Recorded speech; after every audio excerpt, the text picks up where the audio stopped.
And I'd like to welcome our Music hold members, ended. guests, and industry partners to this forum, where we are going to look in our rear view mirror, if you will, to see how history brought us to the present decisions, and then look ahead at how we see our future.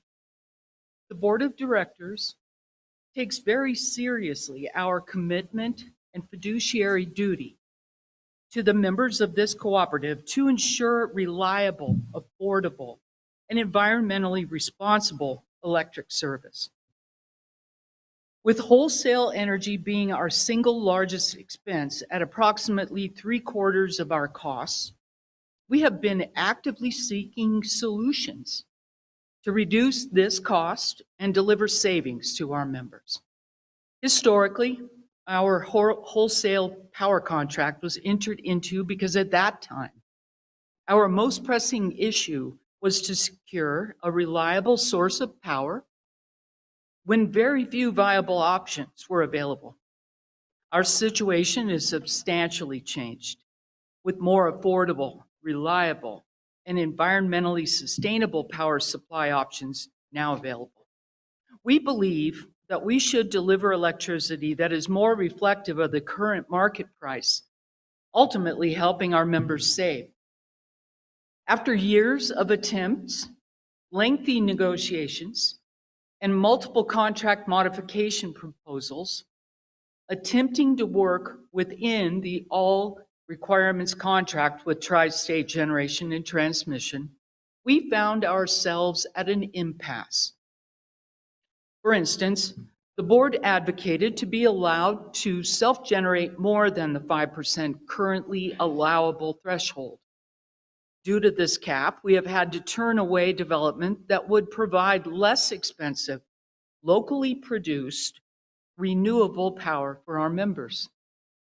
Even this small change to our contract was met with resistance and ultimately refused by Tri-State. As the governing board of this cooperative, we decided that leaving this contract was the best solution for our members and ourselves. We're all members as well. We anticipate our actions will grant us greater flexibility, more local control, and lower rates for our members while continuing to provide reliable power and greater economic benefits to our cooperative and community as a whole. Our hopes are that by taking our co-op back, we can continue to provide the most reliable, affordable, and sustainable power available. Here to discuss the transition to a new wholesale power provider are Dean Hubbock, who's our Chief Energy Resources Officer, and Mark Gabriel, United Power President and CEO, who will provide more information on our options, where we are in the process, and what the future of energy looks like for United Power. Let's start with a short video to help explain United Power's role in serving you and how these changes will impact you, our members. You've probably heard we're moving away from our current power supplier. Many of our members have had some great questions about this move, and we wanted to share with you why. We are seeing huge changes in how you, our members, use power, along with major technological advances. And in order to prepare now for how the future of energy delivery will look, we need more flexibility than our current situation allows. To better understand, first, let's talk about who United Power is and what we do. We are a distribution cooperative. In other words, we deliver power to your home or business. We manage and maintain all the equipment, like the wires, boxes, and meters you see locally that power your TV, your local coffee shop, the hospitals and schools, and even the charger you plug your phone into every night. However, we don't make the power. We buy it from a wholesale power supplier who generates the power and moves it along those big power poles to our local substations, and we handle it from there.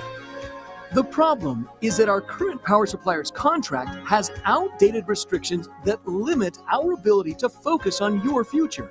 We are currently restricted to buying only 5% of our power locally. This prevents us from investing in additional large solar farms or exploring other local energy generation projects like geothermal, which is a huge untapped resource in Colorado, or even landfill gas that could reduce our energy costs even more.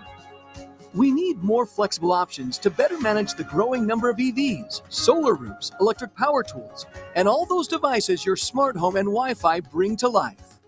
As the second largest co-op in Colorado and one of the fastest growing in the nation, this move positions United Power to have more influence and control over our costs and power sources. And as time goes on, the ability to provide more programs and services to you, our members.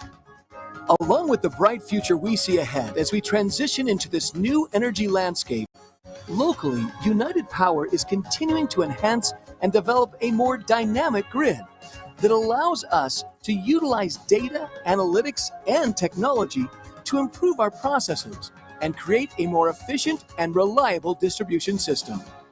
So, what will you experience as this transition happens? Honestly, not much. Your lights will stay on, we will still be answering phones, and you will remain a member of this great cooperative. And our member services, line crews, and everyone here will continue to provide the high level of support and service you've come to expect from your electric cooperative. If you'd like to learn more or have additional questions about the future of energy here at United Power, visit unitedpower.com/roadmap.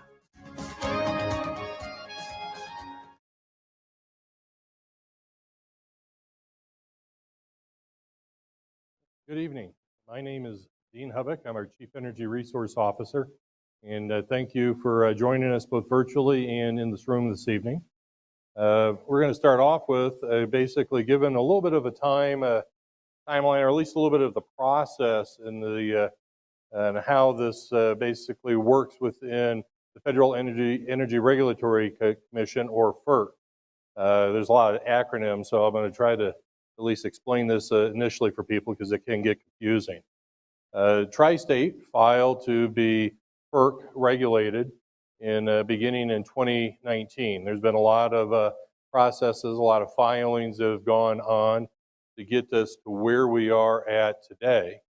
And so basically the two main proceedings that we really have going on right now, one was been a stated rate proceeding, which basically is getting Tri-State to approve their rates. And one of the issues there, we had 4 reserve issues that we had to really discuss. We had the good news is we did have a wholesale reduction we've been able to basically settle upon with Tri-State, which is help us to manage our costs, especially during a high time of inflation where we're at today. But the other part has been the 4 reserve issues, because one of our big issues has been how we've been charged for transmission. And that has recently been at least resolved through a proceeding with an administrative law judge. And we just got this ruling here within the last couple of weeks. And this gets back to how they have to basically unbundle their charges and do direct charges to their members, and take that into consideration when they do bring back their rate structure here in the latter part of 2023. That actually also feeds into really the main component that we're really here to talk about, what they call the contract termination payment, or what we also call the exit fee calculation. And this is where we're at today in this process. And we just had this process. We actually have done a lot of filings back and forth, a lot of discovery. Sounds just like a legal proceeding, which what it is, except this is more of a regulatory type of a process. And at the beginning of May, of just here a month ago, we had a 2-week proceeding where there's a lot of testimony that has been given by, as I say, all parties. I believe there was 17 different witnesses giving testimony, so it was a long 2 weeks in DC. And where we're at right now is basically sort of a hurry up and wait type of situation. Right now, everybody is working on what they'll call the initial briefs. So we get to we are able to sit back and really retell the story on all the testimony. That's due here the first part of June next week. And in about a month from now, in July, we get to respond back to everything that we've heard from everybody else's initial briefs. If there are some discrepancies that we need to address, there is a potentially oral arguments at the end of July, and then the administrative law judge will make what they call an initial decision, and that initial decision is not due until the latter part of September, September 29th, or at least by September 29th. Now, if we're lucky. She can also actually extend this out if she needs more time, because there was a lot of testimony that was filed and turned in. That does not mean that's the final decision. There are situations where we're able to file, if we have a lot of disagreements, exceptions to the ruling, but that still has to go back to the commission or the 5 commissioners to get basically a final ruling to basically, I say, make that a final decision in that proceeding. Now, in the meantime, one of the things that have occurred, because Tri-State did file the departure as a tariff, as a rate, and hopefully we're all used to a little bit of a rate. We filed on April 29th our intent to notice to depart. And we have to do this because part of that tariff, which has been approved by the commissioners and actually recertified twice now, was a 2-year notice.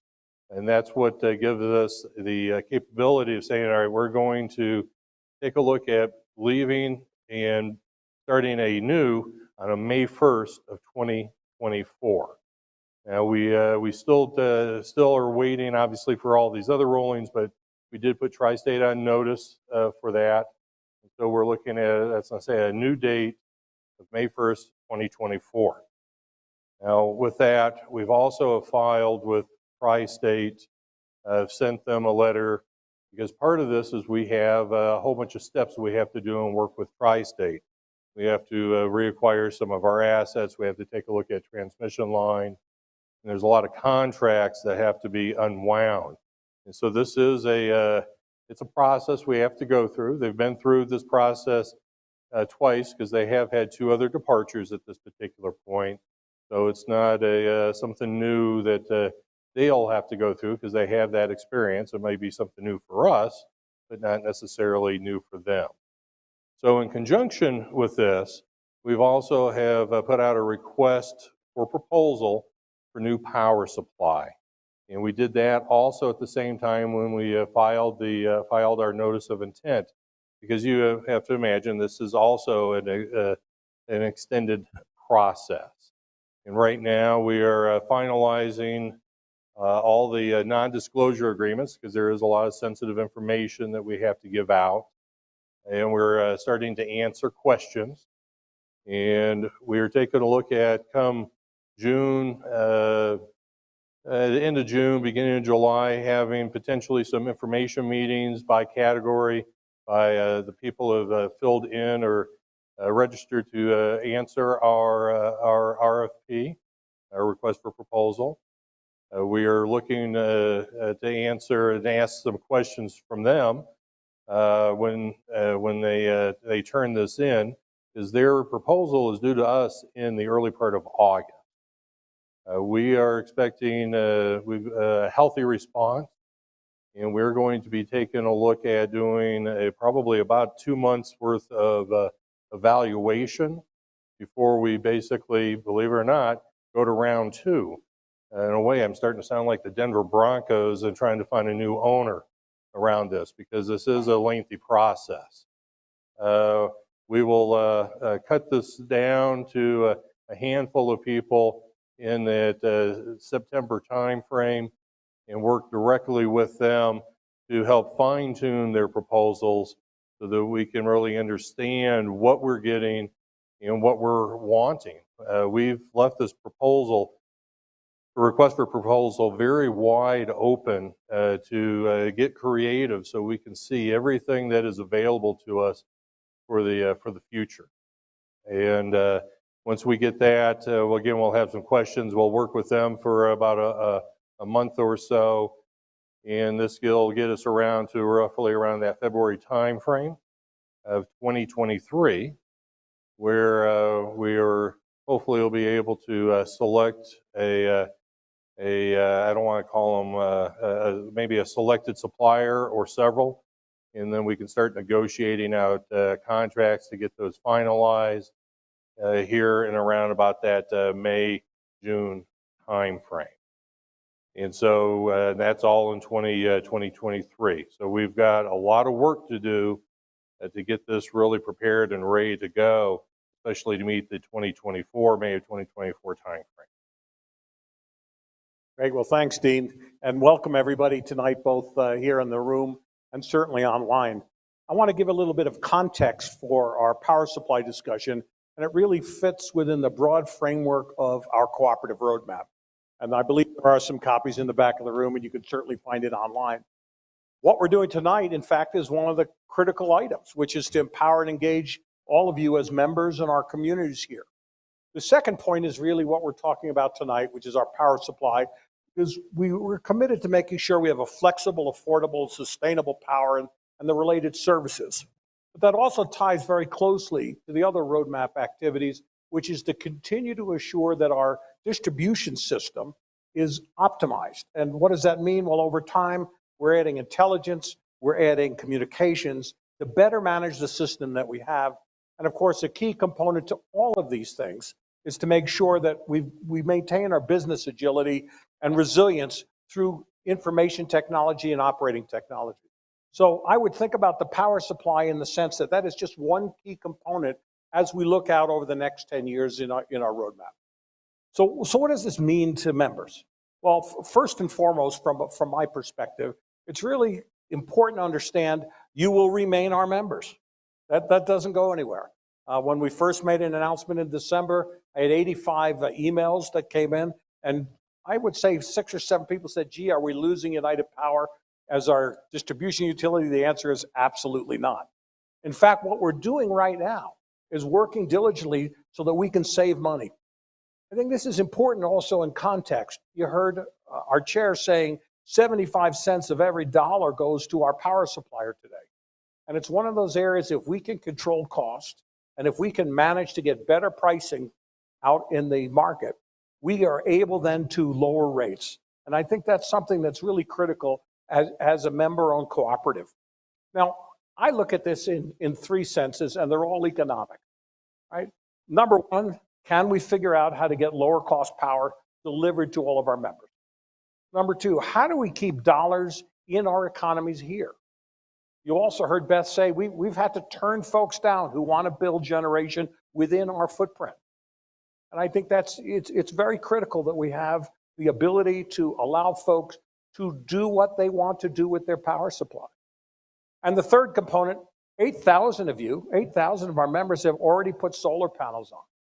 I just heard this afternoon in another meeting, we've had 700 net metering requests this year alone. And a net meter, by the way, is when someone puts a solar panel. So as you think about the future, can we acquire lower cost power? And then how do we take the distribution system, which we manage so well, and I'd proudly say one of the best in the country, and use what we have in terms of power supply in this new networked environment?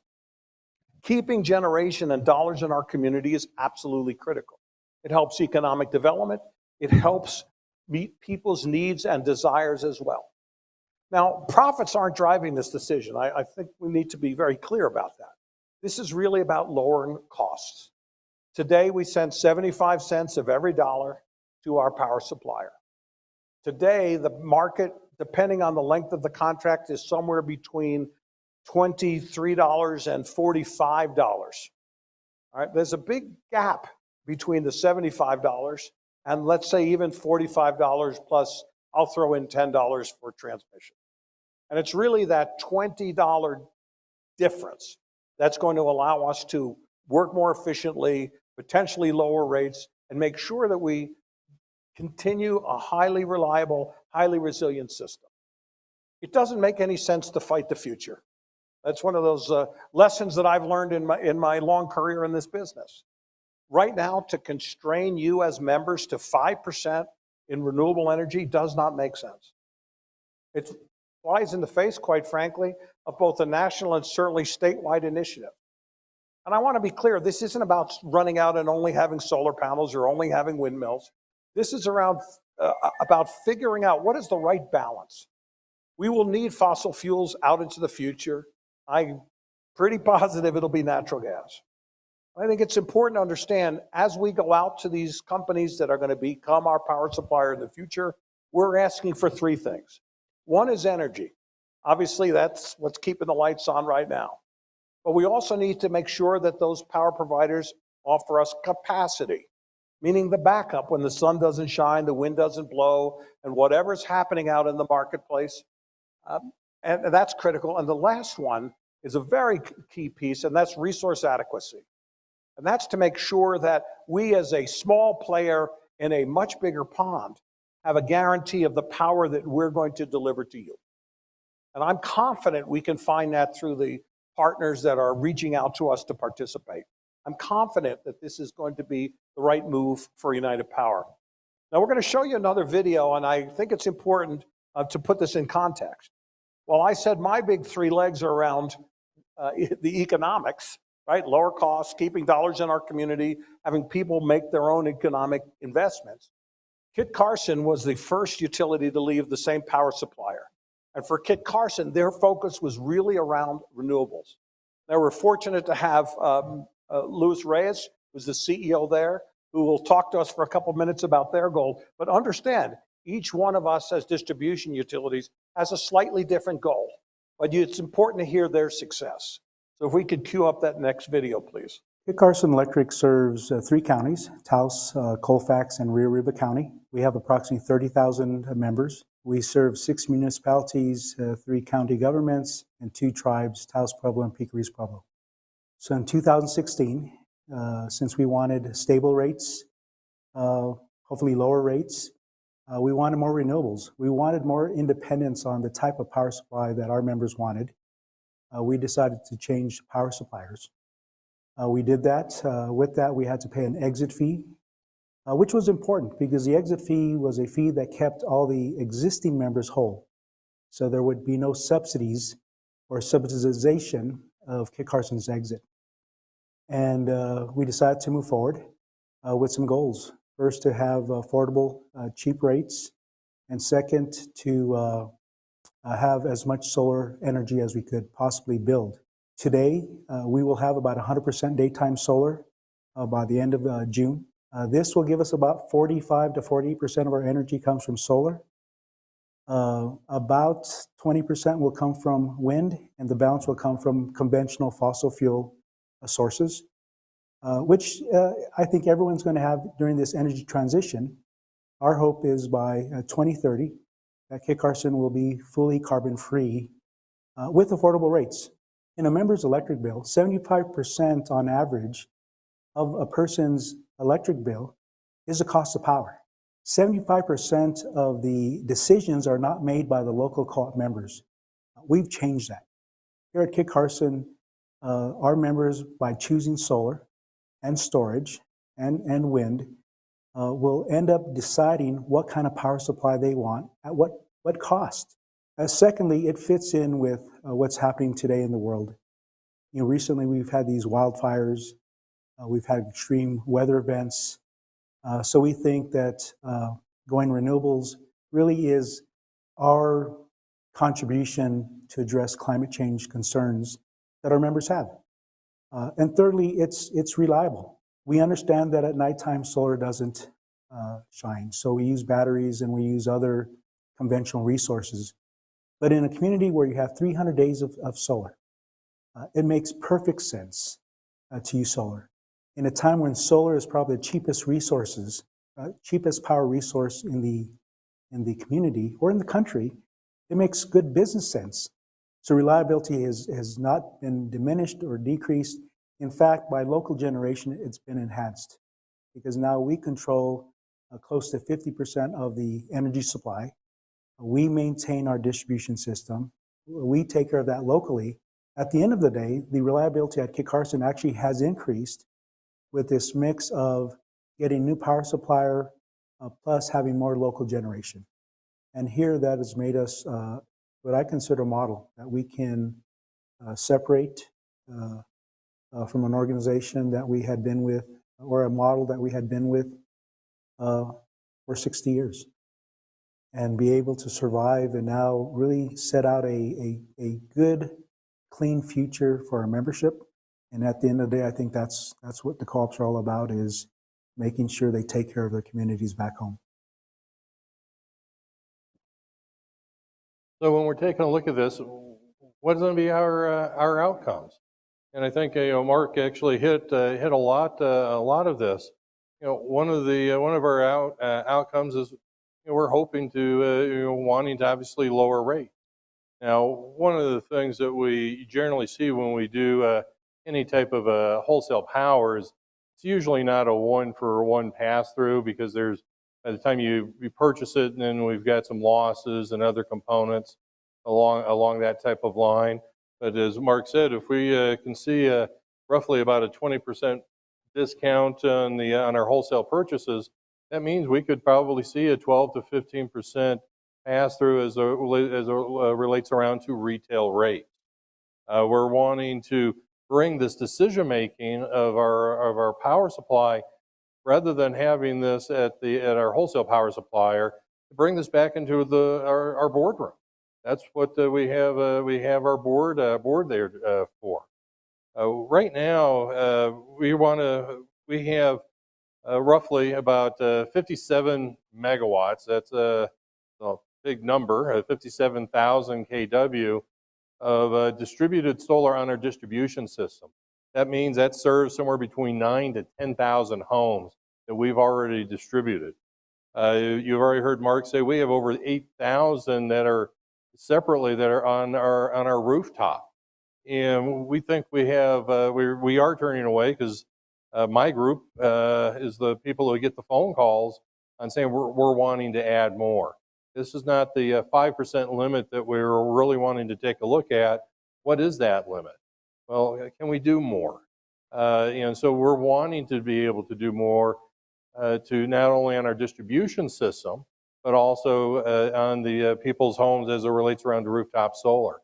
We're wanting to take this and make and define what is a 21st century utility. And there's going to be programs that we're taking a look at, and that's part of the cooperative roadmap that's not, we've got it, so say Marcus said, we've got a few over on the table over there. It's also a link on our website, where we're talking about how are we going to handle electric vehicles. Guess what? They're knocking on our door right now, and we already have several. How are we going to be able to handle those? What about energy storage? We already have people who've put about 100 of those units in their homes right now. Sitting right here, we have a 4 megawatt battery sitting right behind this building right now. So how can we use those to more efficiently manage that system, make our system more reliable, more resilient, and use it to the best advantage to help drive down costs.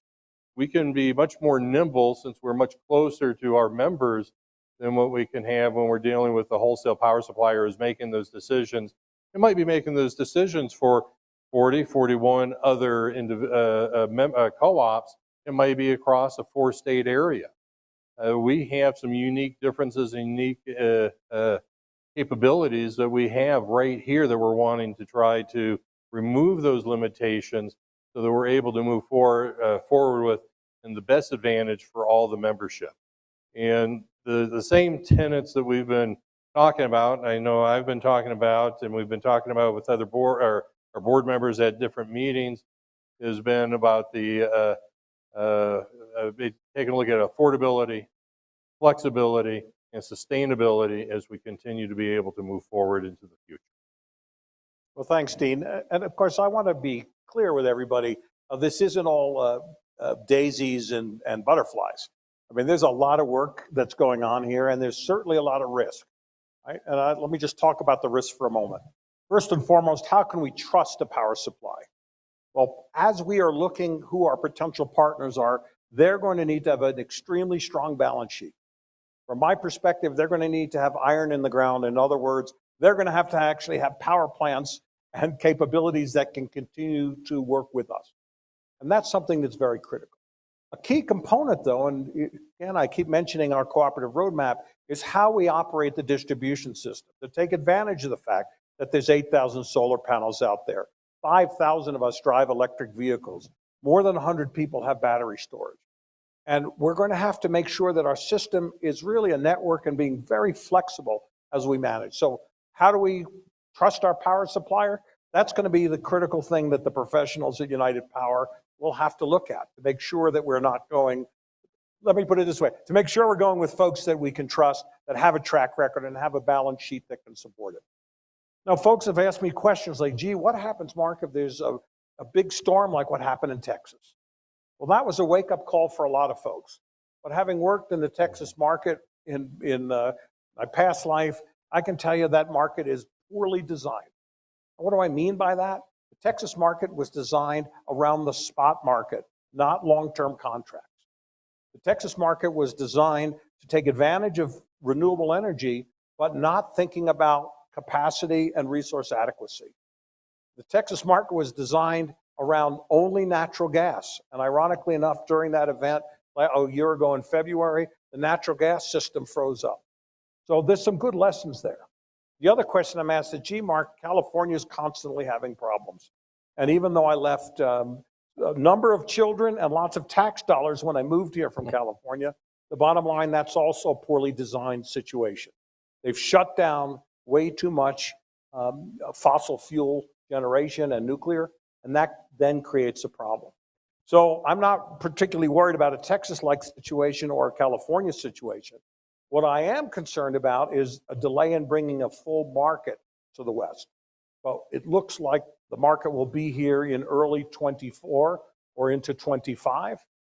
And by the market, I mean, that's where buyers and sellers of all sorts of generation can bring their power supplies in. One of the things I believe we're going to be engaged in as United Power is buying and selling into and out of the market. Again, it's a relief valve when bad weather comes, when other situations occur. What are the other risks? Well, how do we pay to leave the contract, right? Because we will make a payment. You heard Luis talk about their payment. United Power will pay its fair share that is due back to our power supplier. Well, the good news is, as I mentioned a little bit earlier, between $75 and say $55, there's a good amount of money there to be had and be able to make our exit payment. And whether we use bank financing or some of the power suppliers financing, I'm confident we'll be able to save enough money in the process so that we will have lower rates going out in the future and a lot more flexibility. I mean, think about it in this way. We're in a state that wants to have more renewable energy and more energy alternatives, and yet we're constrained under our current power supply contract from doing that. It flies in the face, really, of where the market is going. And as I said, you can't fight the future. We look at other risks. This is not plug and play. It's not one giant plug from our power supplier over here to another giant plug to someone else who can do it. But I'm confident that the power supplier partners that we're going to have will be able to support our needs.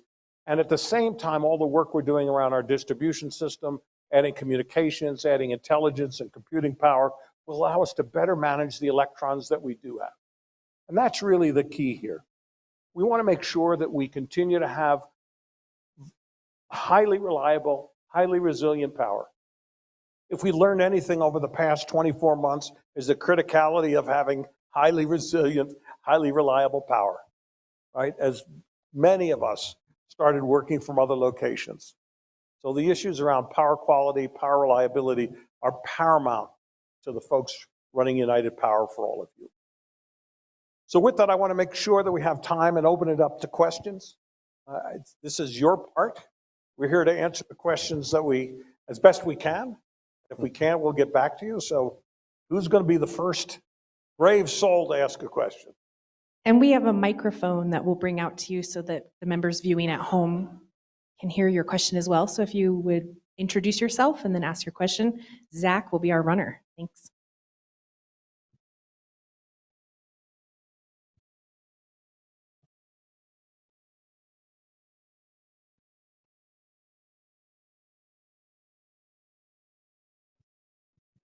Mark, my name is James Cleland. I'm the CEO of Cloudbreak Energy. We are a renewable energy developer and look forward to hopefully participating in the upcoming RFP. Dean, you mentioned that you're leaving the scope of the RFP pretty open-ended. Do you have any idea what sort of capacity you guys are going to be going after out of the, I think, 6,000 total megawatts? Well, so we have, basically, we do have a forecast that we have out there, but we're looking at a peak capacity right now, starting off at 600 megawatts. And we are growing. And so that, I was going to say, we do have a load forecast that goes out for the next 10 years, growing actually quite a bit over that time frame.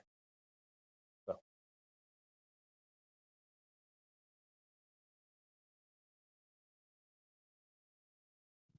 My name is Jean. I'm a co-op member, and I just wonder, so when you say you're going to other suppliers, I only think of one giant, like, power plant, but you're looking for all kinds of different sources, and then how many of the giant power plants are there that you could buy from?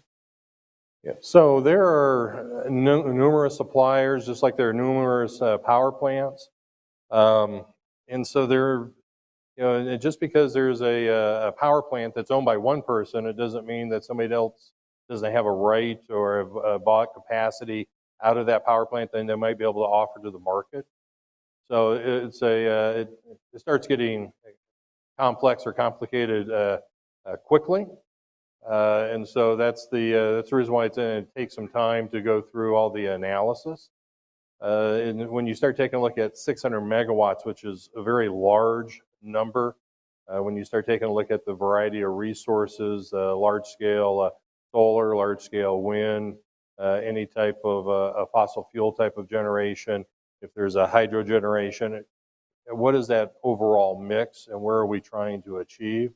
One of the issues that we also have, especially here in Colorado, there is some legislation that got passed in some of the greenhouse gas reductions, and our board, through some discussion even last year in our strategic planning session, we basically, the board has agreed that we've wanted to basically follow whatever the state statute requires, and so that is actually in our request for proposal on that. So that's the 26% reduction by 2025, 50% by 2030. But what does that really mean? There's also some other parts of that where utilities could be up to 80% basically by the 2030 timeframe. So there's a lot of nuances to that we'll have to really take a look at. So there's going to be a lot of a lot of different power supplies, a lot of different sources we'll be taking a look at. I think it really comes down to having a portfolio approach. Right? There's going to be a blend of renewables, storage. I think natural gas, certainly for the foreseeable future. But what I don't see is where we are today, which is a power supply that's almost 47% coal. And this is not, my comments aren't necessarily coming from an environmental perspective. It's from a cost perspective. In the past 12 to 18 months, the cost of coal has almost doubled, and the availability of coal transportation is almost non-existent. So it's really figuring out what is the right blend. How do we manage both to meet environmental requirements, but also to drive costs down? And it's going to require everything from solar and wind, and it's an often overused phrase, but really in all of the above strategy, you don't want to have one or two stocks in your retirement portfolio. So it's really making sure from a power supply perspective that you've got a diverse enough portfolio and a diverse set of resources from various parts in the West. And the other component, which I mentioned briefly, there's already a day-ahead market that's coming here. We've got the energy imbalance market, which is here, gives utilities the ability to buy and sell and trade and move power just on the last bit of the hour. And when a full market comes here, let's say in 25, that's going to open up a whole lot of other opportunities. And it opens up opportunities not from just the generation side, but also from the energy efficiency, demand response, and load control side, which I find is one of the most exciting components.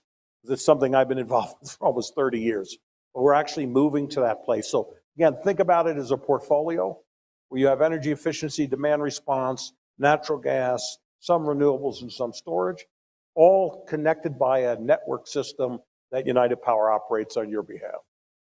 This gets back to that concept I mentioned, the 21st century utility. It does get a little bit more complex, but the future is bright. Maybe it's a little bit of a pun, but that's okay. I'm sort of known for that. So.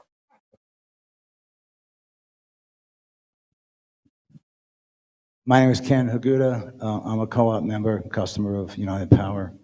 My questions go to the issues of risk.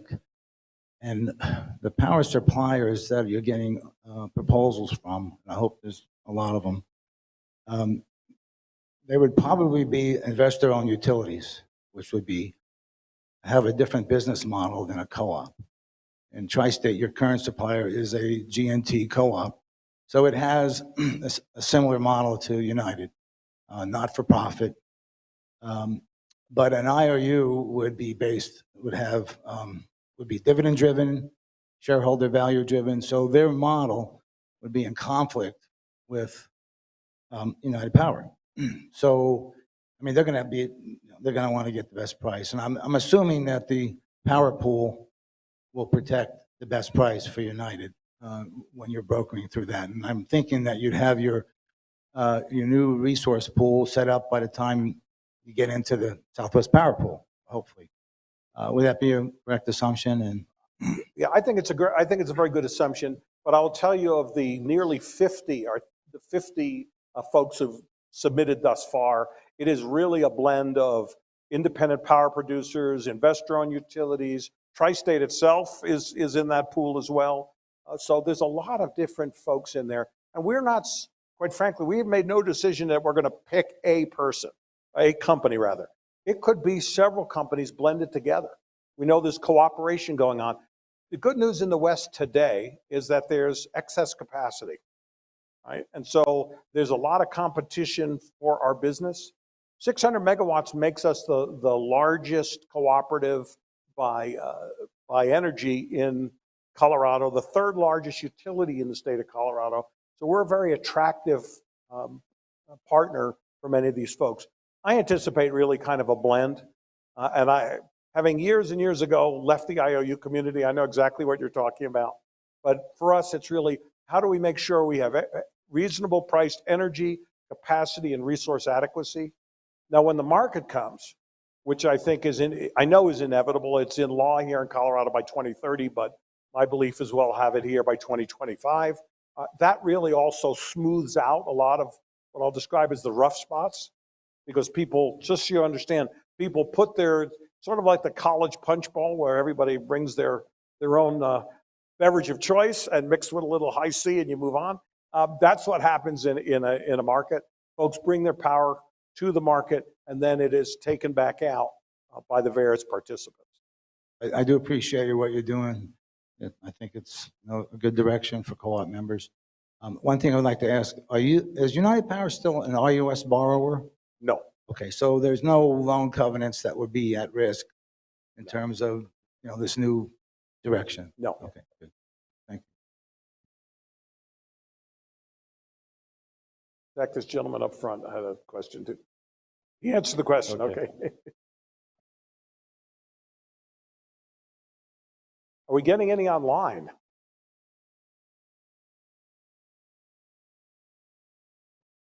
Okay, we have some online members watching, submitting questions. So I have a question from Kelsey watching online, and this has an acronym, so I think this might start with Dean. Where can you take power from? Are you only accepting bids from POIs in your territory? or will you have rights at Xcel or other utility-owned substations? And my first question is, Dean, what is a POI? So what we're looking at is we're taking a look at, where are going to be the point of deliveries for any of these resources. So right now, this is part of the sort of the separation process that we will need to work with our wholesale provider on.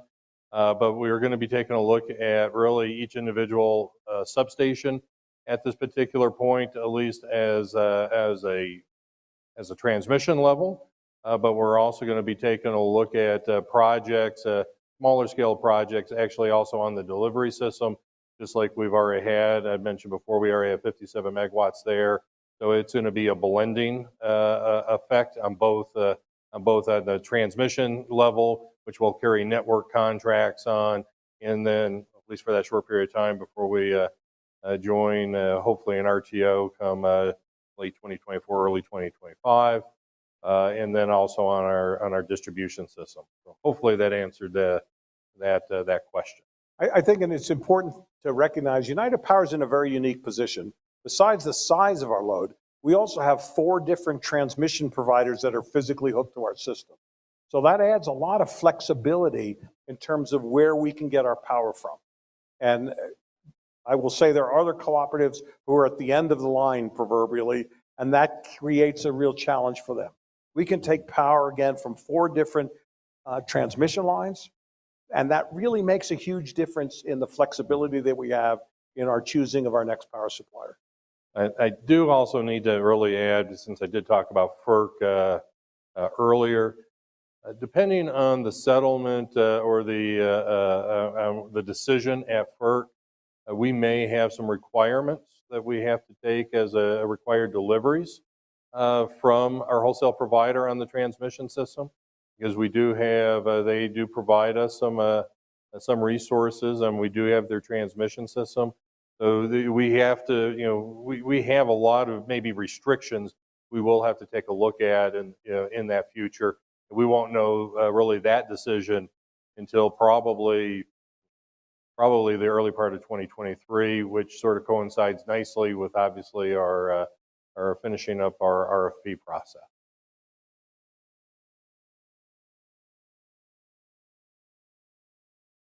I have another online question if no one in the room has a question. This question came in from Jim. Several cooperatives have recently announced partial requirements contracts or modified contracts with Tri-State.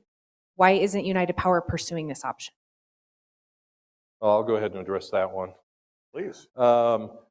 We started off by taking a look at partial requirements and actually introduced this to Tri-State. I have to think about this, probably 3-4 years ago. And we introduced a slightly different model. The model that Tri-State has settled on was not a model that fit with United Power and how we're wanting to be able to move forward as it relates around being able to provide the sort of that affordability and flexibility component that we were looking for. Remember, I had talked about those 3 tenets: affordability, flexibility, and the sustainability. Well, we could get the sustainability component, but those 2 other tenets did not in that model fit with what we're trying to achieve. And that's the reason why we did not participate in that process that they currently have with their partial requirement. The bottom line, the cost is just too high. It doesn't give us the benefits that we seek. And as Dean said, and certainly in my 15 or 16 months here, we've made multiple attempts at doing a partial requirements contract, and that's been rebuffed each time. In fact, hasn't been responded to, so I only know it's been rebuffed because I haven't heard anything. And it really doesn't work for our model. Our model is really looking at the affordability component and the flexibility component. And the current partial requirements contracts being offered just doesn't work for us.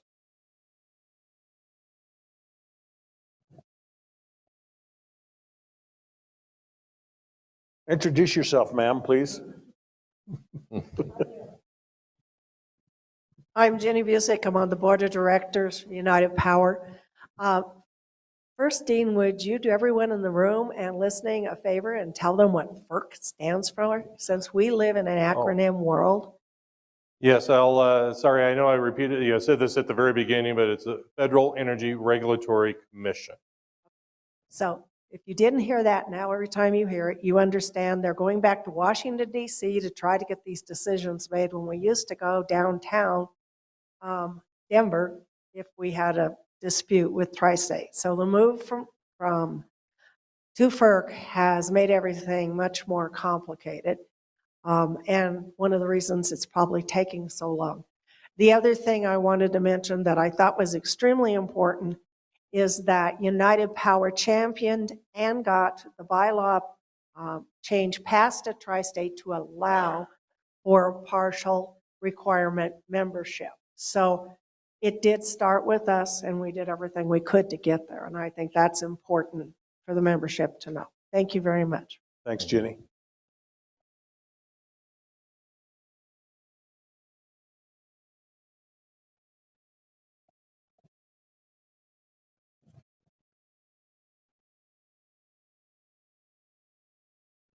Thank you. My name is Benita Welsh. I'm a co-op member.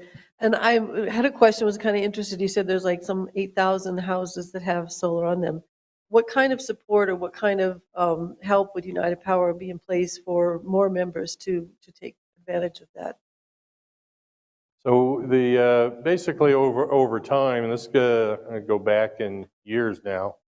I'm not certain that's a good thing, but we started back in I believe it was about 2007 and 8. The board at this time, because the board acts as our regulatory body, we basically started making changes to our net metering policy and being able to allow the members to be able to put the rooftop solar on. By state statute, all that they could really do residentially would be 10 kW residentially for co-ops and 25 kW commercially. We did expand that basically at that time frame to allow higher levels, because we realized that that was really an artificial limit. We did give rebates up to, I believe that was about 5 years ago now, but we had realized we didn't need to worry about giving rebates anymore because the price points had dropped at that particular point. And so most of the, probably about double or half of that has been all added with offering no rebates, just basically just being able to encourage and offer basically net metering as an option. We are now evaluating changing, adding basically what they call a meter collar, so we can try to drive down some of the costs for the initial upfront installation cost. And so we are evaluating that technology. Some of I know the board's heard me talk about this. I call it an enabling technology because we could use this actually for other technologies for the home, such as maybe batteries, or expanding the use of the service entrance size for other programs and products along that type of line. And so hopefully at some point here in the near future, we'll be able to get that technology introduced to the membership. But I think it's important to answer your question as well, that you can go online and talk to our member services folks and our energy services experts for an impartial view of solar and how you could look at it and how it plays in your overall system. We don't sell systems. We just provide the facility for it. And so, I'd urge you to go online and take a look at what we have and have our folks help in that manner. Yeah, and definitely understand the impact structure-wise, rate-wise, because it might not make sense for everybody. If you're looking at doing it for a cost savings, or if you're wanting to do it for environmental reasons, everybody does it for slightly different reasons.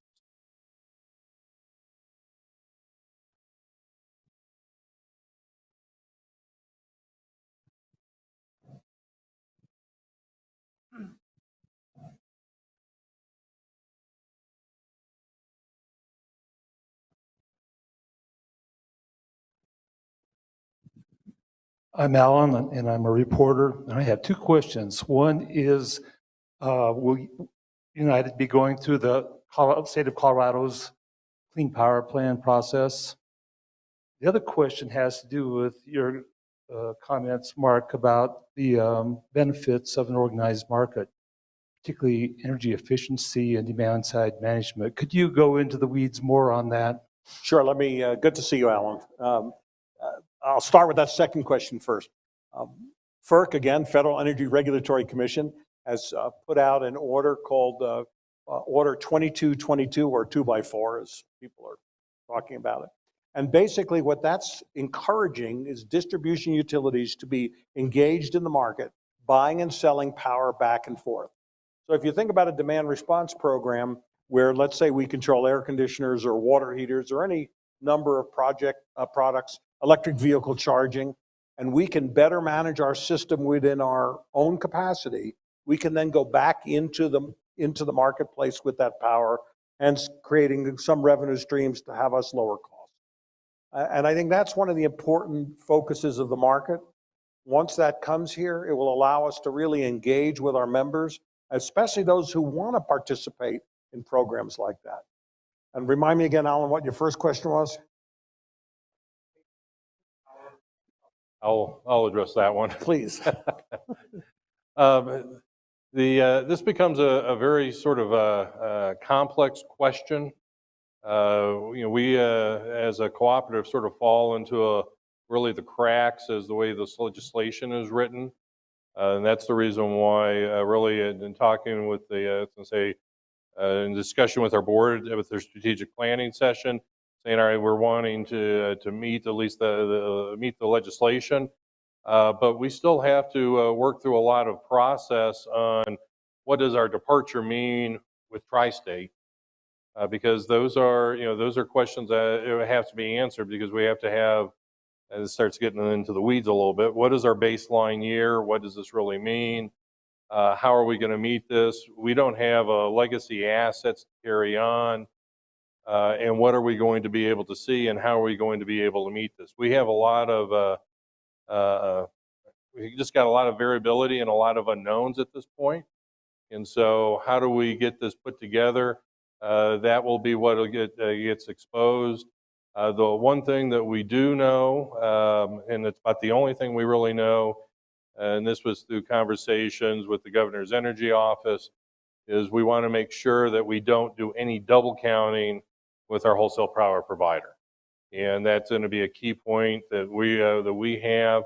We have not started having any conversations as it relates around with our departure with the wholesale power provider as of yet. So we don't know how this all is really going to shake out at the end of the day.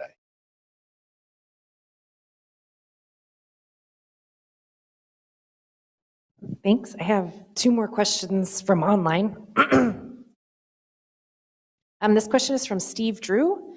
Will United look to own any transmission or substations going forward? The short answer, which I never give a short answer, but yes.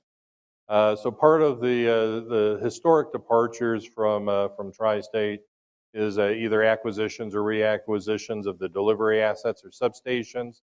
And then there are direct charges and or transmission purchases that historically also have been done. We are in the process and plans of doing this. We have just, again, sent the letter actually Friday of last week requesting the beginning of the meetings so we can start having those conversations. Good news, bad news with all the proceedings that have been happening in DC. We do have a lot of data and information that's already been sort of gathered.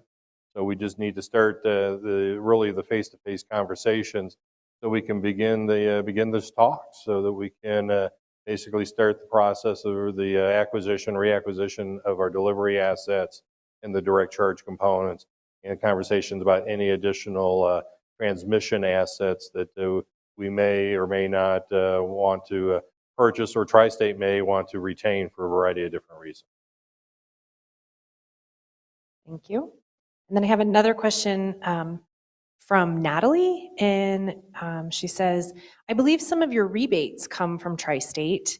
will we still have options like energy saving appliance rebates and green power partners? So part of the planning process with any type of a departure is going to be a recreation let me back up, a reevaluation and maybe a creation of these programs, and that'll be obviously developed through sort of our marketing group and our energy programs group. Take a look at what we offer, how do we offer it. There's some of the programs that their power supplier, which doesn't make necessarily any sense for us, and there's other ones that we participate in fully. And so it's going to say that'll be part of that process that we'll need to take a look at, evaluate, and then we'll be bringing back to the board for their review and approval on that process when we get to that point. And I think it's important also to understand this is one of those areas where the cost structure of our current power supplier, quite frankly, hurts us. We contribute roughly $750,000 to our power suppliers' rebate programs. And last year, you as members got back $128,000. So we pay a disproportionate share of many of these costs. And that's, again, factored into our economics as we look for another power supplier. I'm Dave Rose, one of the board of directors. Kind of curious, I thought the question about rooftop solar and what support we provide is a good question. Could you talk a little bit about the possible future of community solar, or some things that we're possibly doing in that area that also could provide support to members? Yeah, so when we start taking a look at sort of a community solar, and we start taking a look at our systems that we already have on our distribution system, there's not really much of a difference besides just the really an assignment of how this really works. So is this become a rate option, or is it some sort of a program? And I think this will really give us a new opportunity to really evaluate that flexibility, the nimbleness that we've been talking about, and how we're able to offer this to our members, because we can really sort of expand that and create, let's say, new opportunities for the membership to participate even more at a more full level than what we've even seen at this point, and maybe at a much more cost-effective level since we can go a much bigger scale, 2 megawatts, 5 megawatts, 10 megawatts, rather than the smaller scale that we have today.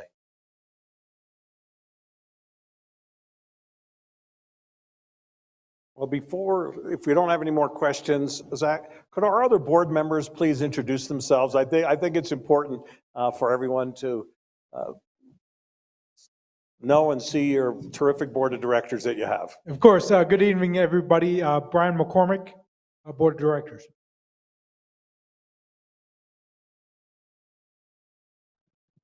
Hello, everybody. My name's Stephen Whiteside. I'm a director from the Mountain District, and welcome.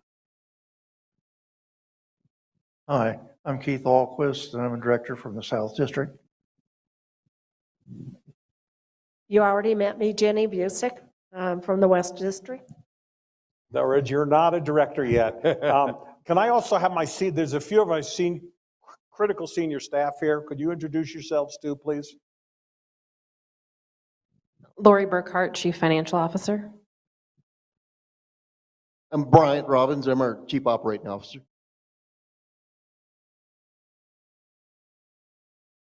Troy Whitmore, Government and Regulatory Relations Officer. The long run now. Good evening, Trista Fugate, Chief Marketing Officer.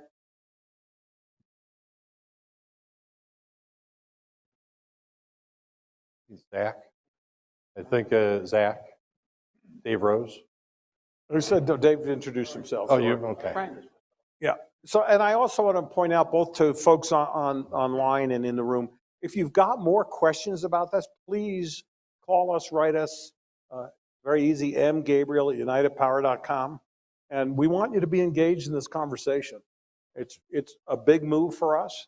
And again, I really appreciate the board of directors and their support, my senior team, and all of the efforts that they're going through. This is a big lift, but I do believe it's the right thing for all of you as members and would encourage you to be engaged. So any other final questions? All right, well, thank you all, and thanks so much to staff for putting this all together. I appreciate it. Thank you.